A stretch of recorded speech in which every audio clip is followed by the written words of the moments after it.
Good morning, everyone. So, here, let me scoot this back a little bit. Okay. So, I've got a little bit of like a cold thing going on, so I'm sorry. But I just wanted to do a little bit. I had this idea because I love puns. So, I thought, oh, I should do like some sewing on the channel and just like chat. And then I was like, oh, sew and tell. So, that's what I'm going to do. So, I just kind of wanted to talk about this past month and like things that I'm looking forward to and like kind of what my January focus has been. So first of all,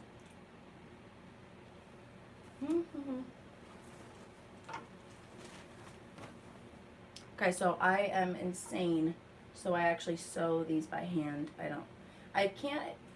It's like it's a very long process, but it is so incredibly rewarding to like know that every stitch you made by yourself and then like to have a project that just like the last quilt that I made, which I should showed you guys, took me 10 years to finish, but I did finish it. So like it made me so proud because I have a hard time finishing things, and I love starting new projects. Who doesn't like starting new projects? But finishing them can be really hard. So anyway, what I wanted to show you guys was I have one.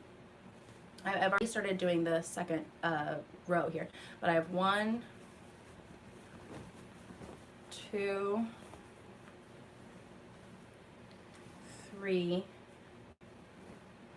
4, 5, 6. I have 6 squares down, and then I'm starting on going across. So this is probably going to be 4 wide and 6 across, and then I'll put a border around it. So very, very proud of this quilt. So, and I think what I've decided to do with them is I will either give them to a family member or I want to give it to someone who really needs it. So I will decide what to do with them later. But I would like to be able to make each person in my family a quilt. But that will take a very, very long time. So I will be quilting probably for the rest of my time on Earth. So, but I really, really like it. It's very fun, and it gives you something to do. Like I wanted to share this little thing with y'all. I get really annoyed with myself sometimes because I realized that I was doing that super annoying thing of like you're watching a movie, or like you're just like okay, watching a movie is a passive action, right? So I would be watching something or listening to something or whatever, and I would just feel like I had to be on my phone, and I was like, this just feels awful. Like, am I that ADD, or like I can't focus, or like am I being rude and bored, and like what's going on? So I looked up, or I didn't look it up, but it was on Pinterest, because like you actually can learn a lot of really useful things on Pinterest, which is quite amazing. I've found a lot of really good quotes and things on there, but I'm sorry, I'm just looking for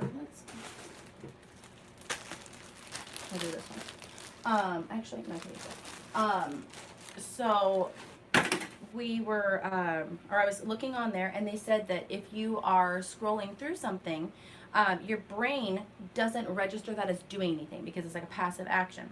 So your brain wants to be active and it wants to do something. So that's why you have this compulsion to go on your phone and fidget with something. And so I just wanted to replace that with quilting. So I've been doing more, and it's my back. I've been working on my back because of what was hard about last year was I pretty much had to lay down. Like I would get home from work and I had to lay flat because my back would hurt so bad. So I've been doing more strengthening exercises and whatnot so that I can actually like sit up and do things that are not just laying down. Because actually, sewing, if you're holding your phone or whatever and you're holding it up like this, that tires your arms. So doing anything, just laying down on your back gets real. It just gets difficult after a while, and then you're like, whatever. Why am I doing this? So I need to figure out what the next thing is for this. Where's that other square? So anyway, I was really encouraged by that because I was like, no, I just have an active brain and it just wants to be active. So what I need to do is just fill that with something that my hands can do. And so I did, and I have been really, really happy with doing that. So like if we're watching a movie or something, and like if the light's good, you know what I mean, you don't want to strain your eyes or anything. But If the light is good, then I'll just grab I'll just grab my quilt and I'll keep quilting. And I really want it to be something where I'm consistent. And it, like, you can do this with any kind of project, but I really feel like if we can get away from doing things that are like guys used to whittle, and girls used to sew or embroider or whatever, and I do feel like there's something important about being able to do kind of like these little menial tasks and that are not like in the digital world, and you're just focused on one thing, and like it's not going to get done in a day. It teaches you how to be patient, and it teaches you how to be consistent, because you have to be consistent. And the nice thing about a tactile project is like you can really watch it grow. um, and you're making something, right? And right, you're making something, you're literally making something, you're actually being a creator at that moment. You're bringing something that you had this idea, and you're bringing it into the physical world. That's even, I feel like that's even cooler than like making up a story, because don't get me wrong, making up stories is awesome, and we need stories and all that stuff, but I just feel like it's so cool to be able to like visualize something in your head and then actually make it real. That's how everything is built and made, but I think we kind of take that for granted, and we don't think about how amazing that actually is. So anyway, doing, just find some kind of tactile project if you can, whether it's drawing or, whatever. And if you can, like, I mean, it is kind of cool to have a useful skill. Um, I've been listening to one of my favorite podcasters, and he's always talking about, have a useful skill, like, like a tactile useful skill. Because if you do, then, if something ever happens, you can actually be valuable to your community. You can be valuable to yourself. Think about all the skills that we've lost over the past, even just the past couple of decades. There's kids aren't playing outside anymore, and we're just kind of losing contact with the real world. So if you can do something where you're putting yourself back into that world and making yourself like truly useful, it's awesome. And also I think you feel less insecure. Like I feel once I started not just worrying about like, oh, my degree and like what people thought about me, and like, kind of this, like, there's this whole fake world of like fake experts and fake knowledge. But when you're like, no, like I know how to like, I know how to like make butter. I know how to, I know how to like sew. Like if I needed to, if I absolutely, absolutely needed to, I could make clothes for people. Like they would not look very good at first, but I could clothe my community, Um, being good with, with animals, or, being good with land. Like that's another skill that I really want to grow this year, is I want to learn how to garden. And so there's going to be people around me who are going to be helping me to, learn how to garden and stuff. Okay, other thoughts that I had. So some of my goals for this year were like just to really get my own little empire kind of situated and settled. And I was talking with my sister a while back, and we watch a lot of like really old movies. I mean, we're talking old movies, like 30s, 40s. And it's so interesting because there's a lot of, I should do a video montage. There are a lot of very successful women portrayed in these movies. And my sister and I looked at each other, and it's like, the whole thing about, women not being able to be in the workforce is a lie. Like they've always done that. I mean, in America, at least. I know in other countries and things, it's been a different story. But if you could work hard, and you could, if you had a viable and valuable skill, then you were allowed to do what you wanted to do. It might have been a little bit more difficult for you, but you don't really want to hold a woman back who really wants to do something, or a man. Like you just don't want to hold a human being back from what they actually want to do. Determined people always find a way to do what they want to do, whether that be good or for evil. So that's why you have to, be careful. But people are going to do what they want to do. And if you have something that's valuable, like, people will begin to see that regardless of, whether you're male or female or whatnot. Where was I going with that? I forgot where I was going with that. But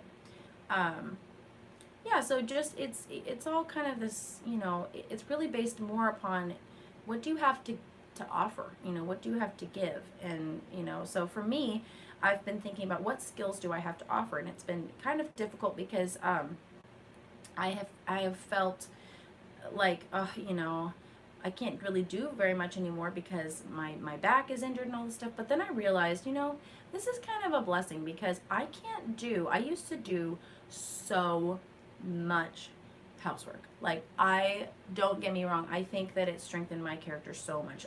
But I was cleaning and cooking for, 6 people most of the time, or 5 other people. And so that was most of my like middle school and high school and college life, was raising my 2 younger siblings and cleaning a lot and cooking a lot. And so it's like I've already been a mom, you know what I mean? And so like when people are like, "Oh, aren't you excited to be a mom?"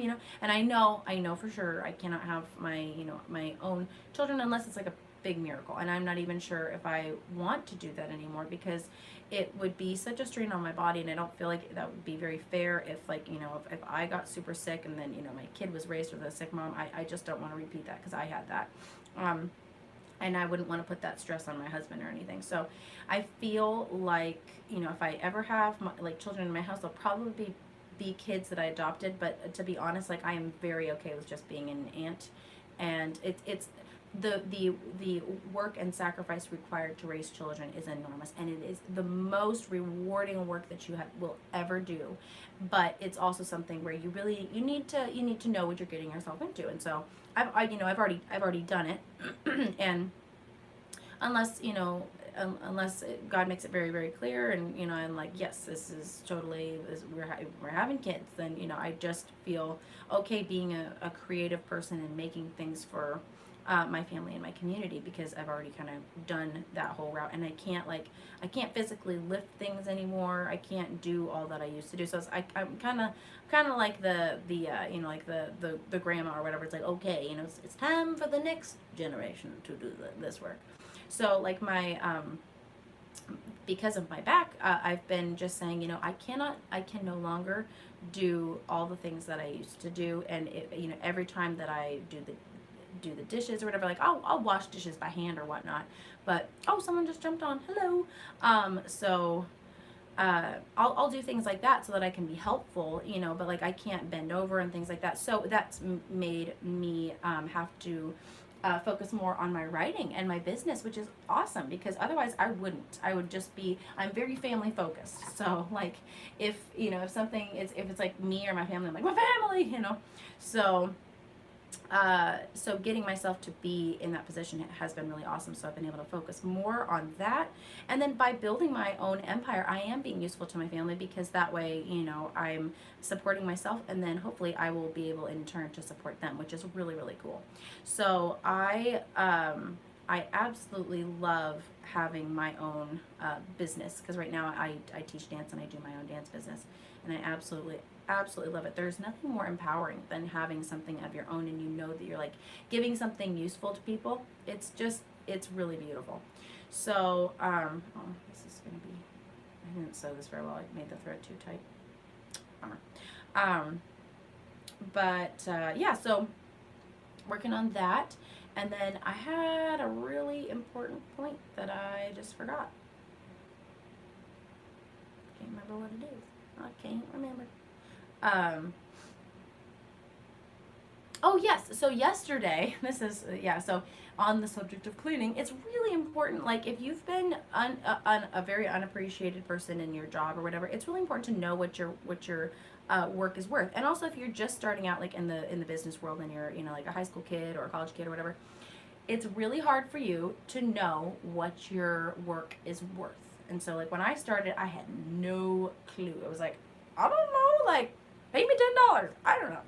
So that leads to you being taken advantage of. And so what I've like, look up what things are actually worth. And yesterday I was just like, I was just done. Like the house was kind of messy, and I'm like, I'm not doing this anymore. I'm hiring a maid. So I literally like called someone to just get an estimate, and my mom was like, we really can't afford this. But I was like, I just want the estimate.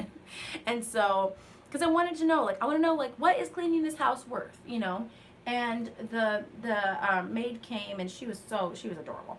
And I wanted to make sure that it was from a good company and everything, because I only want to support good companies and whatnot. And she said that the estimate was like $200 for a deep clean, per month or whatever. And I was like, wow, because I used to do that kind of stuff all the time, and so when you're thinking, I was doing work that's like worth $200, a day just for the cleaning that I used to do. And then if you think about like all the food that you make, and then, like the chauffeuring services, it's like, if you had to pay moms, it would be a lot. And like, I think it would be a really great government program where you paid, why not pay moms to stay home with their kids? Like, that's a really valuable service. You know what I mean? That makes sense. I mean, if we really value our moms and we see, because I mean, we know that moms help, keep society together. They're the ones who are raising all the little humans, and we have all these humans now who've been raised in daycares, and that they don't know, they have no idea what like familial love actually is, and they're like not allowed to hug and cuddle because they're not with their family members, and like it's very I think it's very damaging. So these people will not know what it was like to be raised by real parents. And so if we value our moms, I think it'd be a really cool thing to go ahead and pay them for all the work they do. And the truth is, you wouldn't be able to afford, like, I think you would tell the mom, like, this is what you're actually worth. We're not able to pay you, that probably that much. But, like, at least incentivize them. So how cool would that be?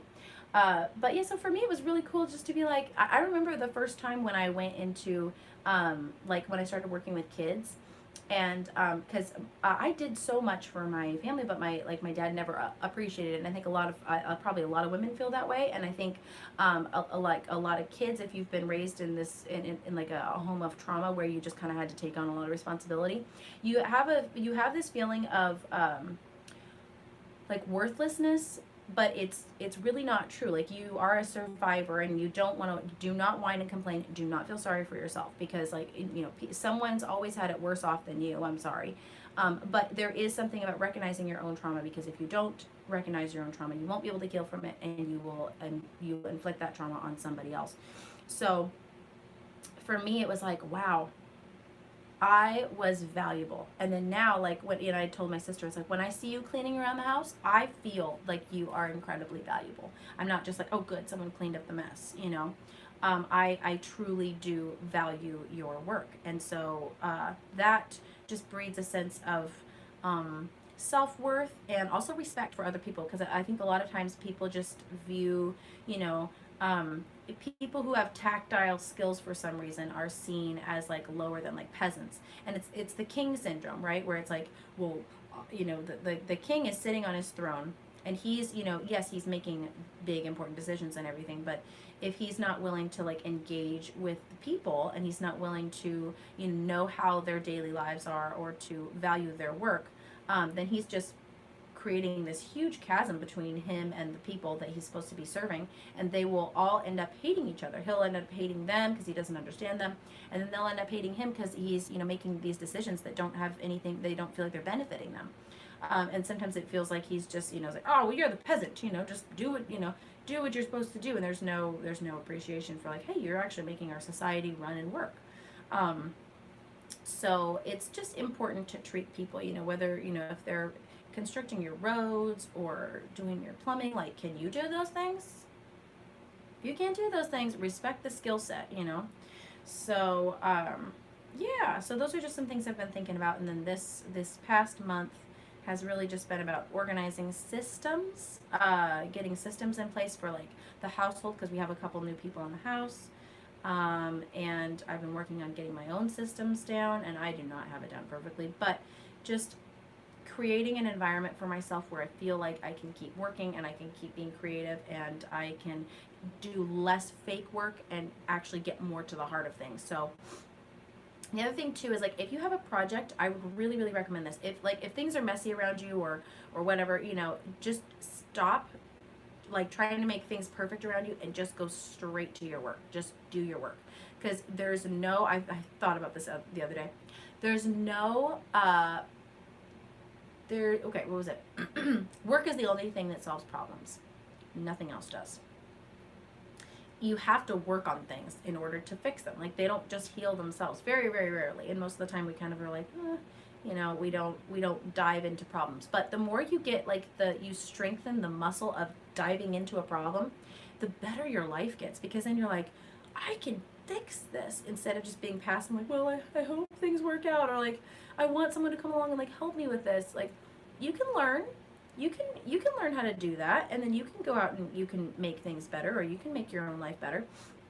It's about, stop believing that there's all these like experts out there, because there really aren't any. Like, you may be studied in a certain amount of, in a certain field, but that means anybody can be an expert, because it's the amount of hours that you put in. People don't have like magical knowledge. Doctors don't have magical knowledge. College professors don't have magical knowledge. Like, there's no magical knowledge. There's no knowledge that you can't learn. Like, you can even learn quantum mechanics if you wanted to. Just study it enough and you'll figure it out. If you have a, super low IQ or something, then like maybe it might be a little bit more limited, but still, you could still learn a lot of stuff and be a valuable person. So, and you have intrinsic value because you're a human being. But you have added value because of what you know and what you do. And a lot of times people, like, they just want to say, oh, well, I'm just like the most valuable thing that's ever lived. And you're like, well, why? Like, what have you done? So if you're not doing something useful, I think your soul knows it, and you'll kind of feel like, I just don't, like, if you have feelings of worthlessness, what are you doing all the time? Because you might be at a point where you're doing things that are worthless, and you might be turning into a worthless person because you don't have skills or knowledge or things that are, tactile and worth doing. So stop wasting your time. Don't waste your time on things that don't matter, and find things that do matter and do them well. Find something that you feel passionate about. And it's not like, if take away, when you're thinking about a passion, take away like money and fame, and why is this a valuable thing? Like, for a while I really struggled with, why do I want to be a writer? Because I really did want to be a writer, and I am going to be a writer, and I am a writer. But for a while it was like, well, I want to be famous. I think we all go through that phase. Like, I want to be famous. I want to be well known. And then like, when you really think about it, you're like, so that means like I want to be like interrupted all the time, and like when I go to the grocery store, I don't have any privacy, and like people like come to me with all these questions that I probably wouldn't know the answers to, and like think that I'm better than I really am. There's a lot of pressure on me, and then I'm like, no, I don't really want that. I really don't. I think I want to be well loved. I want people to love my work and love who I am, but I want to be a writer because I have a lot of stories that are important. Like, there's stories that are not important. Like, I could tell a story about a rabbit that like falls off a cliff, and that's not an important story. But when you have stories, because stories frame the world. So when the type of stories, like if you tell me your top favorite 5 movies, I could probably tell what kind of person you are. So the stories that you like, they frame your world, and the stories that we hear all the time frame our world.